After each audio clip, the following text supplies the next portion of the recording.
Mga kabisaya, kumusta? Ug mayong adlaw kaninyong tanan. Inyong higala kabisaya dunay bi. Malipayon nga magpaambit kaninyo sa minungdanong butang ang pulong sa Dios. Karon atong kutloon ay ikaduhang Korinto kapitulo 5 bersikulo 21 nga nagkanayon. Kay siya mihimo na kaniya nga sala alang kanato. Kinsa wala na kaila og sala. Aron kita unta mahimo nga pagkamatarong sa Dios diha kaniya. Dinhi gipunting ni Pablo nga ang kasing-kasing sa maayong balita nga nagsulbad sa misteryo og pagbalhin o gipatin-aw kung giunsa ang mga makasasala nga makig-uli sa Dios pinaagi ni Hesus Kristo. Tungod niini kini nga mga pulong nga nagpahayag sa doctrines of imputation ug kapuli nga walay lain niini nga bersikulo.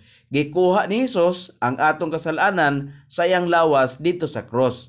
Ang sala alang sa magtotoo namatay na dito sa cross nga mao ang labing dako nga patigayon nga nahimo kaniadto.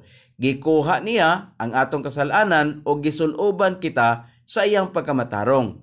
Nagbarog kita sa insakto nga baruganan sa Dios tungod kay gihugasan na kita ni Hesus sa iyang dugo. Salamat og maayong adlaw.